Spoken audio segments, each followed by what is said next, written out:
여호수아 7장 24절에서 26절 말씀 함께 같이 읽도록 하겠습니다.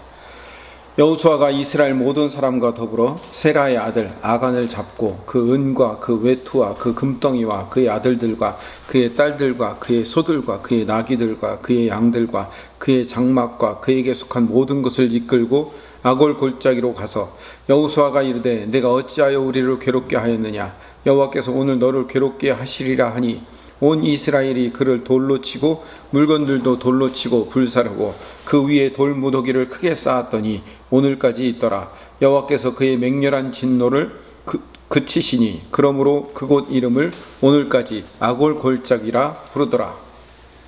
어제도 말씀드렸지만 아골이라는 그 말은 아코르 괴롭히다라는 말에서 나온 말인데 이게 이제 아간이라는 그 사람의 같은 어원에서 출발한 단어입니다.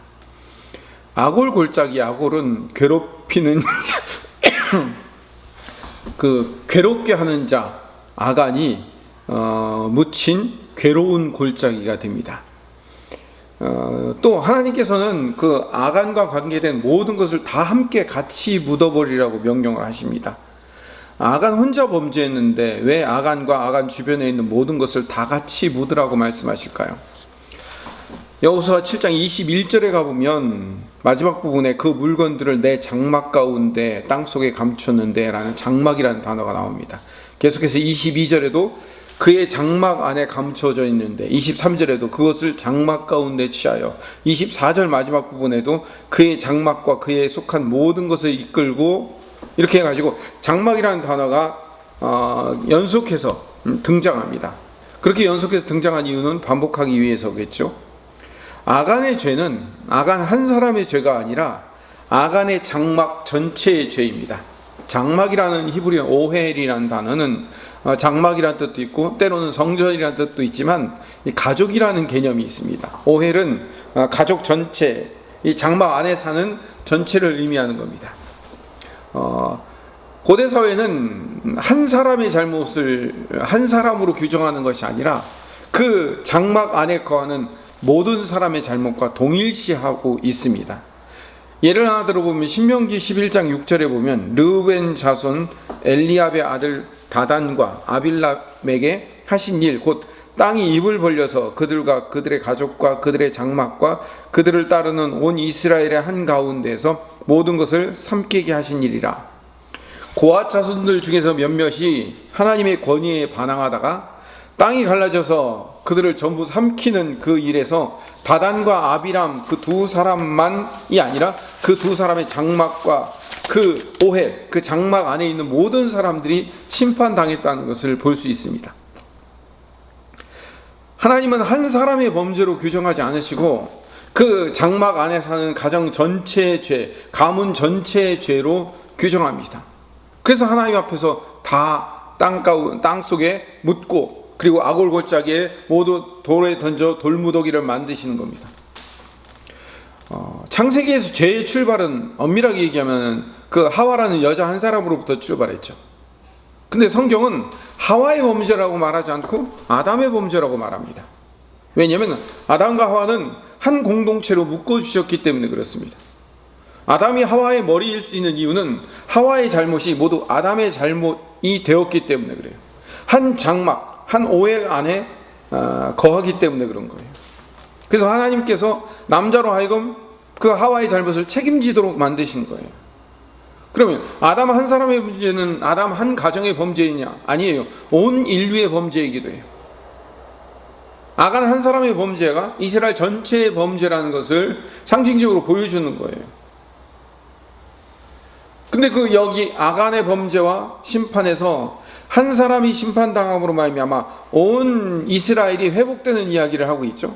이것이 나중에 상징이 되어서 한 사람의 십자가의 심판으로 말미암아 온 인류가 회복되는 구원의 이야기가 이 아간 사건에 숨겨져 있습니다.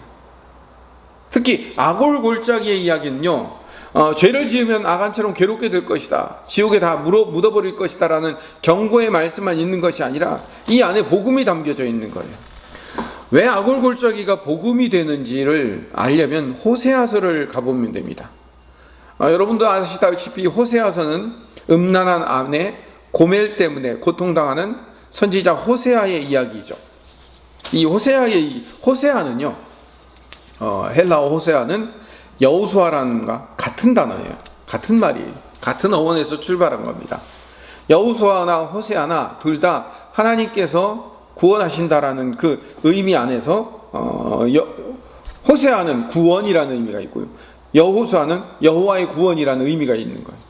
신약에서 헬라어로 이 호세아 여호수아를 바꾸면 헬라어로는 이에수스가 됩니다. 이에수스라는 말이 구원, 하나님이 구원하시다라는 말이 되는 거죠. 그래서 호세아와 여호수아는요, 예수 그리스도의 상징적인 인물이에요. 호세아 2장 14절 15절 말씀을 읽어보겠습니다. 그러므로 보라, 내가 그를 타일러 거친 들로 데리고 가서 말로 위로하고 거기서 비로소 그의 포도원을 그에게 주고 아골 골짜기로 소망의 문을 삼아 주리니 그가 거기서 응대하기를 어렸을 때와 애굽 땅에서 올라오던 날과 같이 하리라. 아간이 실패해서 저주의 골짜기가 되었던 그 아골 골짜기가 호세아서에서 다시 등장합니다. 여호수아의 또 다른 이름이 호세아라고 말씀을 드렸죠. 그 호세아를 통하여서 죽음과 사망과 절망의 골짜기, 괴롭히는 골짜기였던 아골 골짜기가 회복될 것을 말씀하는 거예요. 여기서 아골 골짜기는 원래 저주와 심판과 멸망의 상징이었는데, 아간과 그의 가족들이 묻힌 그 죄값을 치른 곳이었는데, 그래서 절망으로 죽을 수밖에 없는 곳이었는데, 호세아라는 이름으로 오실 분이 그 죄로 죽을 수밖에 없는 우리에게 찾아오셔서 결국 그분으로 말미암아 그 아골 골짜기의 운명이 소망의 문으로 바뀌어지겠다라는 예언을 한 것이 호세아서의 이야기예요. 우리를 향한 하나님의 일방적인 사랑하심으로 말미암아 예수 그리스도를 통하여서 저주의 장소인 아골 골짜기에 십자가를 세우시고 인류의 죄값을 그분이 담당하셔 저주받아 우리 대신 묻히심으로 말미암아 죽으신 것이 아골 골짜기예요. 그 아골 골짜기를 예수님으로 말미암아 소망의 문으로 바꿔 주신다는 거예요. 여기서 이 소망의 문이라는 것이 굉장히 중요한 의미를 갖고 있는데, 이 소망이라는 말의 히브리어는 티크와라고도 부르죠. 이 티크바는 줄이라는 의미도 있어요. 그 구덩이에 갇혔을 때 줄이 위에서 내려오면 그게 뭐예요? 소망이죠. 그거예요. 소망이 줄이라는 의미로도 바꿔 쓸 수 있는데, 15절을 다시 보면 거기서 비로소 그의 포도원을 그에게 주고 아골 골짜기로 소망의 문을 삼아 주리니, 이걸 줄의 문으로 삼아 주리니 라는 말로 바꿔 쓸 수 있다고 말씀드렸어요. 줄의 문, 이 줄의 문이요, 여호수아에서 등장해요. 여호수아 2장 21절에 보면 라합이 이르되 너희의 말대로 할 것이라 하고 그들을 보내어 가게 하고 붉은 줄을 창문에 매니라. 붉은 줄이 내려간 창문, 이게 소망의 문이고 줄의 문이죠. 이스라엘 군대가 여리고성을 모두 함락하고 그 여리고성에 있는 모든 생명을 다 죽여야 돼요. 해야 돼요. 그 모든 여리고성은 심판 가운데 있는데 라합과 그의 가족들은 살 수 있어요. 붉은 줄이 내려진 그 창문이 있는 집, 그 줄의 집은 소망의 집이기 때문에 살 수 있는 거죠.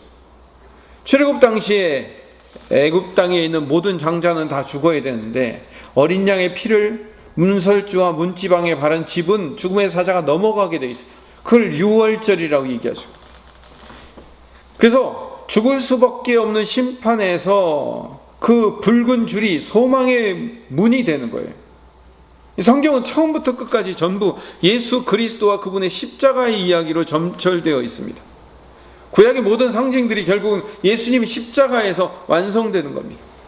여호수아이시며 호세아이신 예수님께서 십자가에서 붉은 피를 흘리심으로 말미암아 우리 인생의 문설주와 우리 인생의 문지방에 피가 발라지고 소망의 문으로 바뀌어서 죽을 수밖에 없는 우리 운명이 회복되고 구원되는 이야기, 이게 성경의 이야기죠.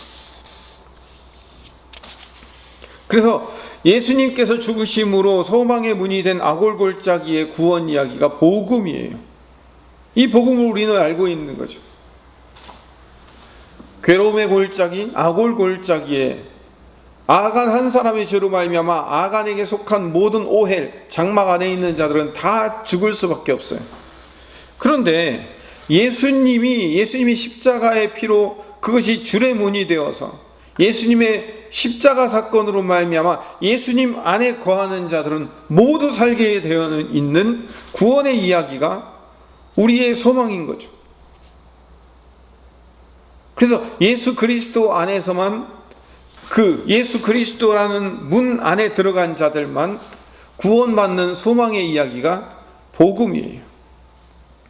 아까 말씀드린 대로 아간 한 사람이 죽음으로 말미암아, 아간 한 사람이 죄로 말미암아 그 장막 오헬 안에 들어가 있는 모든 자들이 함께 죽음을 맞이한다고 얘기한 것처럼요, 우리가 예수 그리스도라는 십자가를 붙들므로 말미암아 우리가 속해 있는 우리 오헬, 우리 가정, 우리 공동체 안에 있는 모든 사람들이 구원받고 회복될 것이라는 기대를 우리는 갖고 사는, 그게 복음인 거죠. 다시 사도행전 말씀을 드리면 사도행전 16장 21절 말씀에 주 예수를 믿으라, 그리하면 너와 내 집이 구원을 얻으리라. 우리와 우리 오헬이 모두 구원 얻는 그 구원의 놀라운 소망이 예수 그리스도의 피값 때문에 우리에게 주어진 거예요. 그게 우리의 복인 거예요. 우리는 그걸 믿는 거죠.